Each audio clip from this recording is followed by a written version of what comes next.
the things that I speak about in my music often will lend itself to people who don't necessarily get the representation on the concert stage. So the concepts that I use, the historical events that are a part of my compositional output, are very much a part of me trying to reach, those people who are excluded.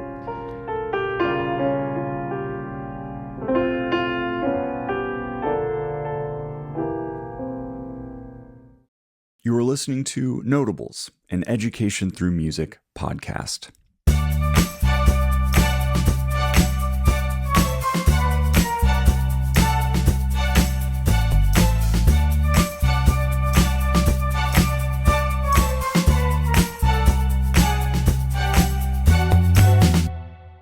As always, I'm your host, Noah, and my guest is Carlos Simon. Carlos is a Grammy Award-nominated composer, the composer in residence for the John F. Kennedy Center for Performing Arts, and an associate professor at Georgetown University. Carlos, thanks so much for joining me today. It's a pleasure to be here, Noah. Thank you.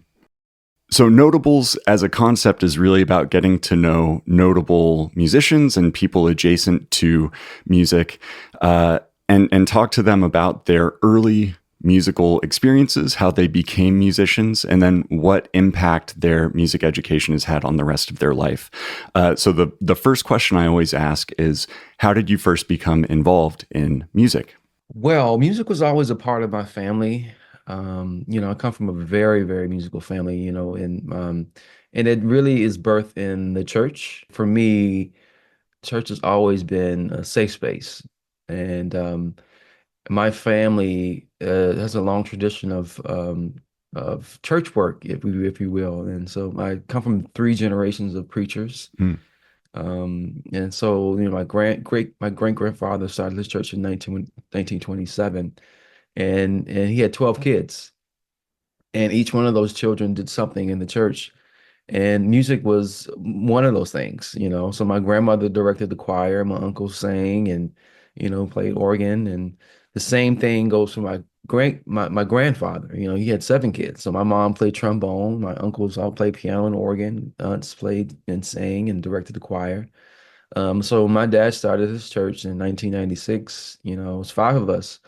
And so it was natural. It's like, okay, sure, I'll play the organ and piano because that's what, Uncle Jeff did. And Aunt Tammy, they all sang and directed the choir. And then, so I come from this tradition of music, with service. Mm. It's enjoy, we enjoy it in our own time, and, Christmas dinners and Thanksgiving dinners and that sort of thing. But I learned that music is a means for service and actually helping others every single week.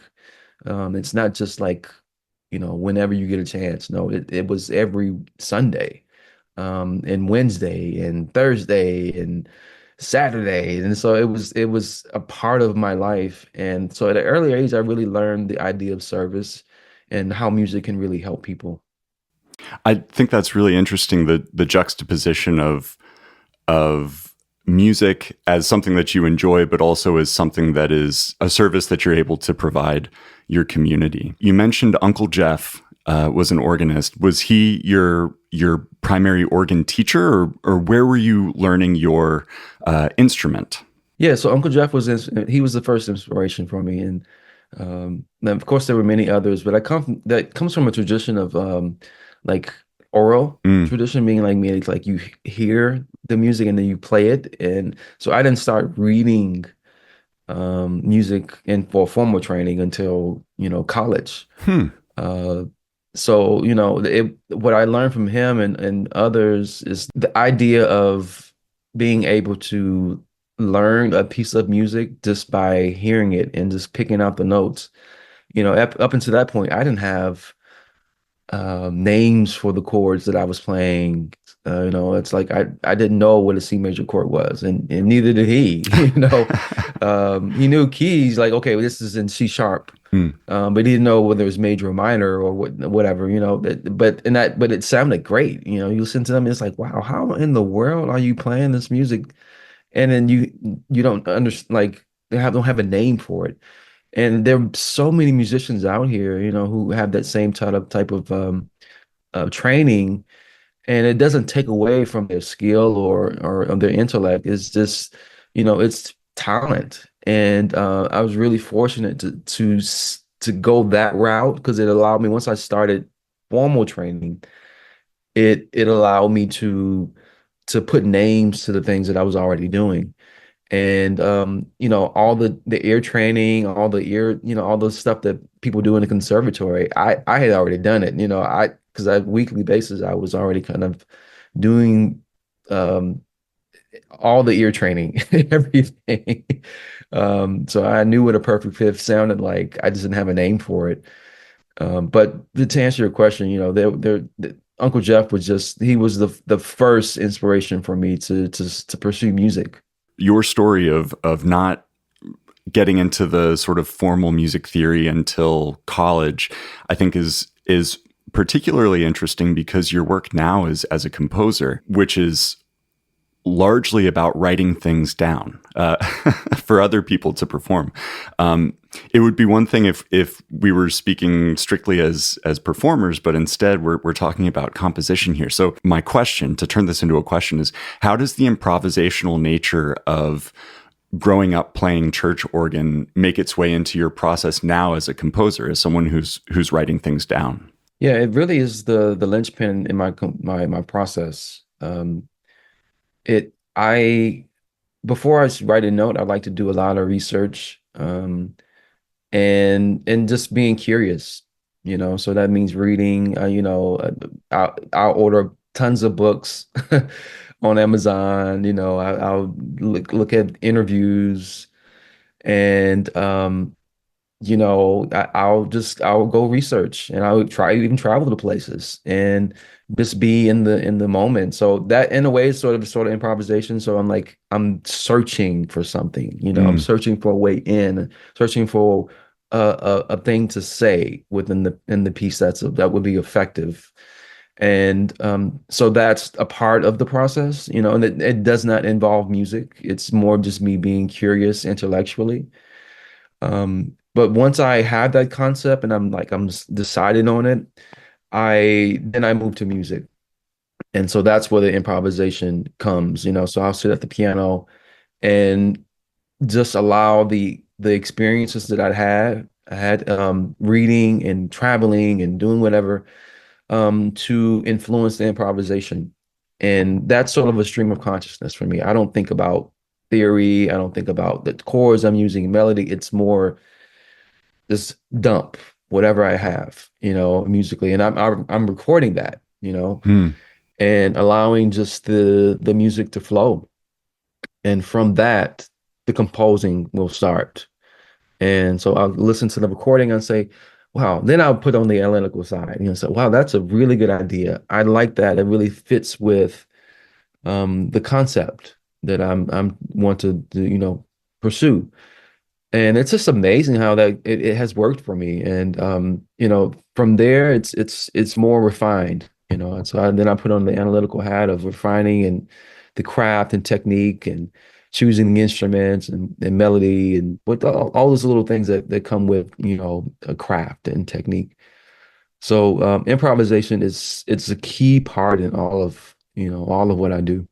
Your musical experiences prior to going to college were not the traditional or not the typical track for a composer, and so I'm wondering what that was like getting into a more academic space for music, and if there are any teachers that you've had along the way that were particularly impactful in that regard. Oh my gosh, there's so many, so many. My time at Morehouse College, I think, was great for my foundation and sort of and like appreciating my upbringing, particularly like understanding gospel music and how Mm. that that genre of music is it's so rich in culture. So, and I took it for granted, honestly, because I grew up with it. There's the music that I was born with, and listened to daily in my childhood and still do. So when I got to Morehouse College, it allowed me, because we were singing spirituals, and it allowed me to kind of sort of draw the lines to my ancestors, from the music Mm, that I was experiencing in church, gospel music, and how it was directly linked to um, the spirituals that enslaved people saying in the South and wherever they were, and use it as a means of struggle, and to get out of struggle, and to deal with it and cope with the struggle that they were experiencing in oppression and racism. So my teacher is usually Brown, who really enforced the idea of the importance, rather, of the spiritual, and how important it is to document the music that we experience, and to really give it respect. And that for me was instrumental in my development as a composer and as a musician and a performer. It wasn't really until I got to Morehouse that I gained an appreciation for the music that I grew up with. I started composing music when I got to Morehouse. I was very young in my development, so I was just studying all the classics. I was doing the music theory and part writing. And so the music that I was writing was sort of in the style of Mozart or, Bartok. Because I was using all these scales, and, the octatonic scales and the major and right. minor scales that I was learning about, and learning how to like write for the instruments, like string quartets and traditional choir. So I didn't have much of a voice, to say Mm, the least. It wasn't until I got to my master's program at Georgia State University, and I was studying with a composer who, um, his background was, he was Greek, and so he would bring in his music was very much influenced by, the culture of Greece. And so he one day, I brought in a piece of music, and it was like, again, in the style of Bartok, and I was writing a string quartet. And he knew that I grew up listening to gospel music, and he had heard me play piano and organ. And it's like, you are like, why didn't your music sound like what you were playing in church, what you grew up with? This is not you. This is not your voice. yeah.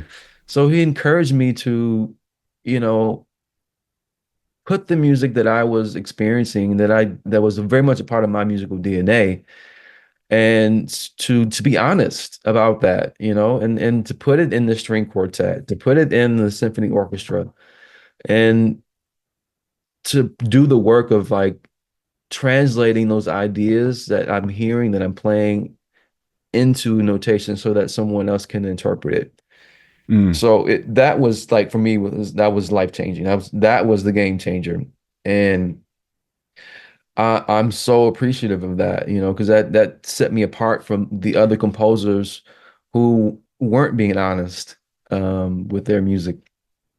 And I hold on to that.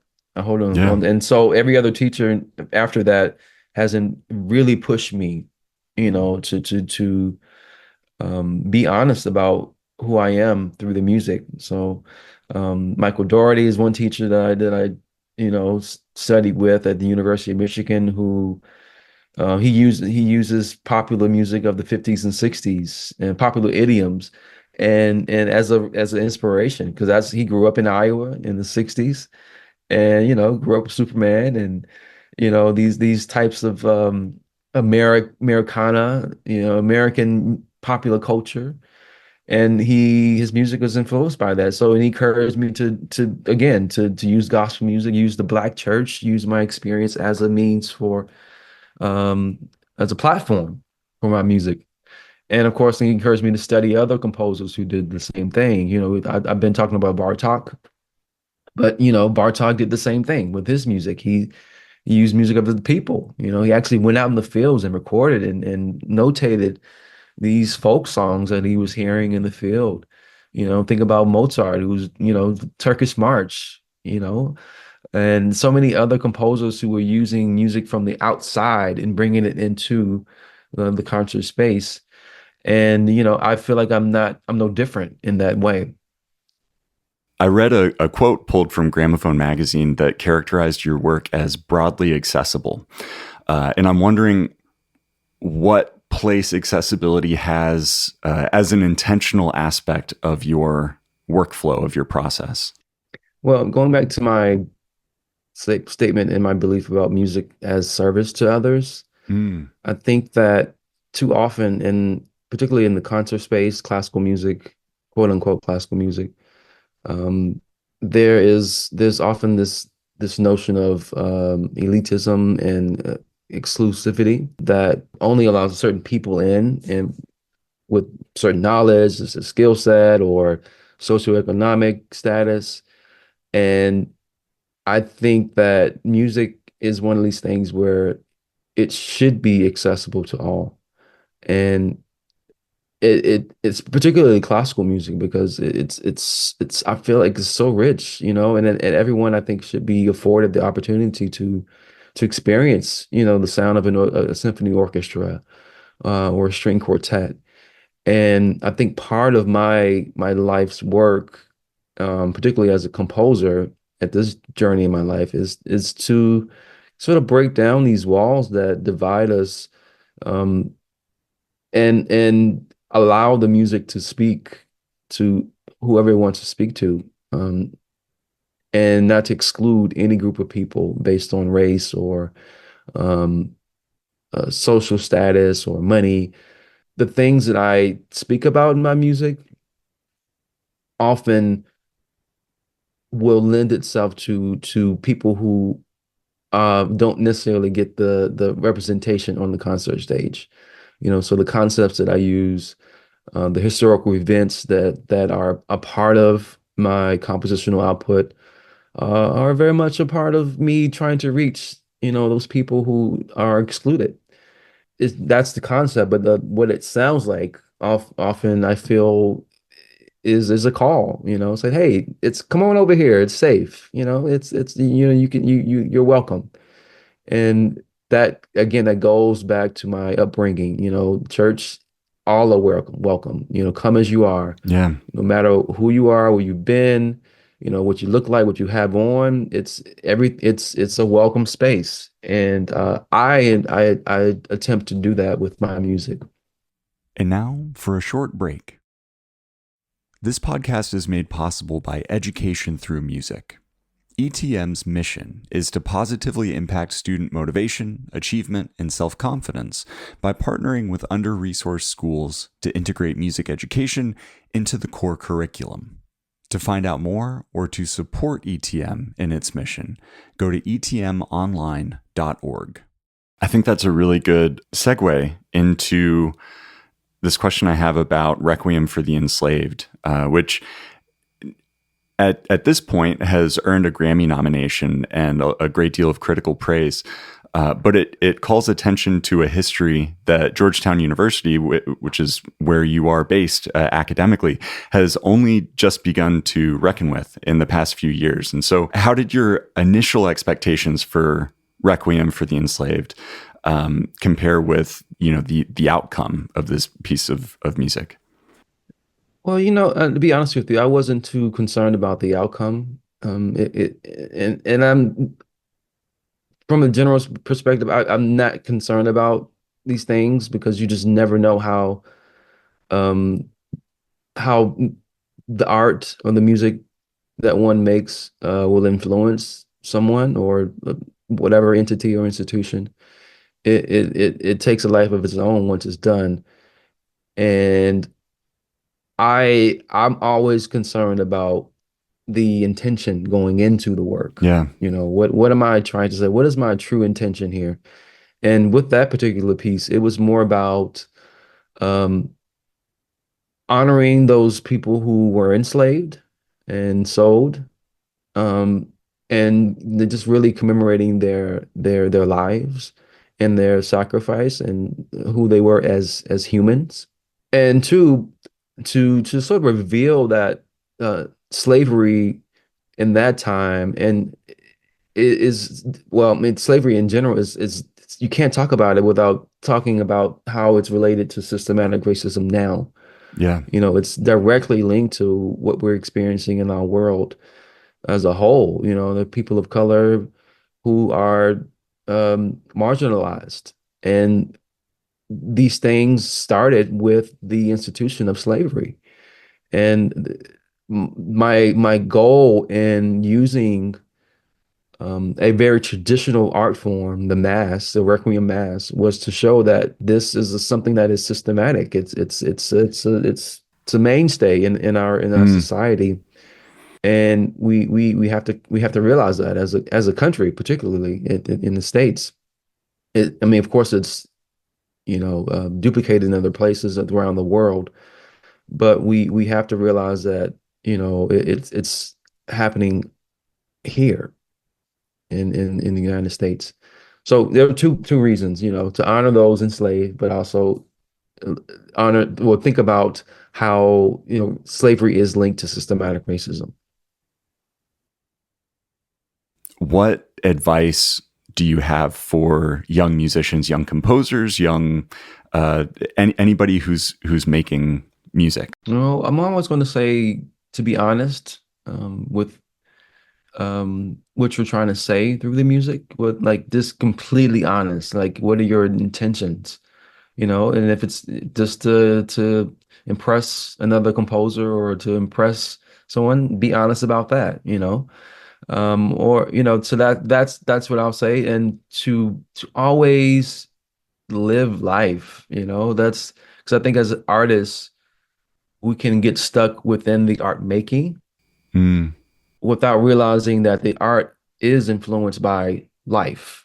So I'm going to say 50%, maybe even more of the art is influenced by how you live your life, and whether it's having fun, was going through um grief and sorrow, or like amazing joy and happiness, that influences how you make art and how you generate that art.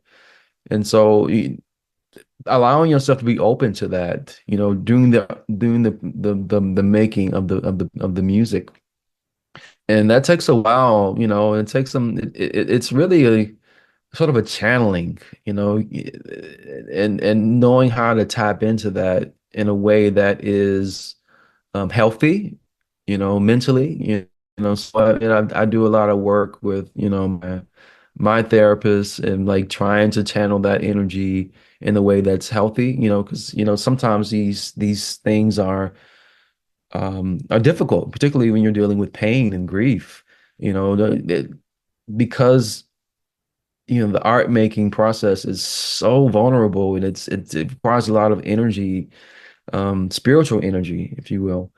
You have to be in a place where you can receive it, but also kind of like cut it off, because it can take you over.